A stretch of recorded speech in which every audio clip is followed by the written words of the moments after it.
Hiya, so this is my last video to show you the progress of my theatre model for my illustration 2 final.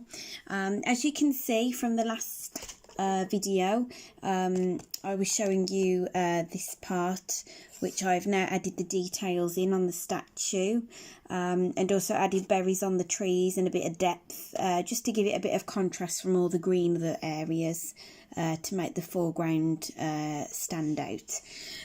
So I have actually finished my theatre. I'll explain about what these are in a moment. You'll see in a moment. The next thing I did was create the props for the stage. So the first main prop I created was the waterfall. Now the waterfall, I'll just put it on here. There you go. So the waterfall, it's again made all out of paper. You can see the detail there, just like the fountain in the gardens of all the fish, and the writing on there about the art gallery. I used tissue paper just to get the effect of the water, and if I turn it round you can just see how I've designed it. There you go. So it's all the centre bit is all joined together, and then I've had to glue these parts on. So it is a little bit fragile, but I think I've done quite well there in making the fountain in the scene. So that's what it looks like with the fountain.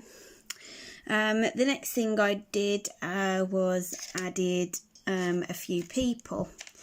So here is the first one. So I decided to do a little boy by the fountain, because when I was there on the day there was some kids jumping in and out of the fountain, but I didn't want to put that in my illustration, but I thought I'd do a young little boy at the fountain. So here's my little boy. I had to work out how to make him stand up, so if I put this in the light, as you can see, I used a black stand, bit of card, painted it black, and put this little stand on the back so he stands up. So he belongs by the fountain there, which yeah, he's looking very happy. The next one was kind of a really good one that I enjoyed making. Was a man on a bench, and on the bench there's a pigeon flying off, and also he's reading the Express and Star, our local newspaper, which is quite often seen in a park where they're sitting down and just enjoying being in the gardens, having a moment. Perhaps his wife's gone shopping and he's sitting in the garden enjoying having a break. So the bench was quite tricky. I didn't know how to make it a bit 3D, but what I did it each side and cut 2 slots and then slide it in the main area of the bench, and then added the guy onto it. I've tried my best to get the proportions correct as can be. I think I have managed to capture the right proportions from the foreground on the stage to the background, so you can tell that there's depth there to show proportions of the man to the church in the background. So that was the bench. The next thing I decided to do was obviously add another pigeon, as Wolverhampton does have a lot of pigeons, so that's what the reason for these. It's the breadcrumbs. So there's the other pigeon in the scene. I think it's starting to come together at this point. I was really excited about it. The next thing, I wasn't really had it in my mind, but somebody mentioned it to me, as it's a play about learning about Wolverhampton. Why didn't I include myself? So it's myself as the narrator, going around exploring Wolverhampton, telling the tale. So I ended up doing the back of myself. Oh, just dropped myself. So I'll just put her on the stage there. So there she is. That's me with my sketchbook. So she's one of the main narrators, and she's just looking at the scene and describing what she's seen for her studies. I think my model has turned out great. I've grasped the scene very well.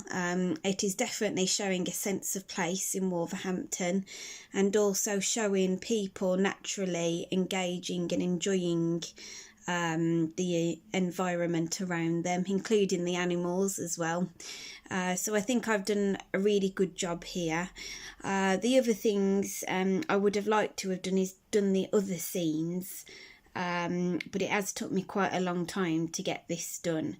I may come back to it to do the other scenes, such as the football ground with the kids at the front, or the man on the horse with a romantic tale of a couple in front of it, which are very interesting. I would like to do them, so I might get to do it at some point.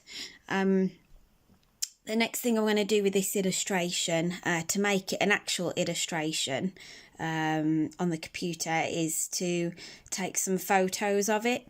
I've got some lights, so what I wanted to try and do, because the theatre is quite dark, is to have a bit of a darker room, but then use lights, spotlights, just as you would in a theatre, to light up the stage and give it that atmosphere as though you're in a theatre. Once I've kind of grasped the right image I need to get, I will then put it into Photoshop and try and add a bit of a crowd to the scene. So if I tilt my camera like this, for example, and make myself lower, I don't know if I can, let me just push this forward a bit. You can get a sense of that you're in the crowd at the bottom of the Grand Theatre. The other option is I could have it high up, so you're in the circle of the theatre, the upper circle. But I think I'm just going to play around with the lights and see what works out best at this point. And then try and finish off the illustration in Photoshop. I would like some wording somewhere, which I can do in Photoshop. Just the title of the play, A Wolverhampton's Tale, so the viewer knows what it's all about, even though I really don't need the writing actually thinking about it, because you're supposed to know what the scene is about, but I think it would look nice anyway. So what I'm going to do now is do a bit more research into the lighting and then try and do my final illustration. So there you go. Thank you.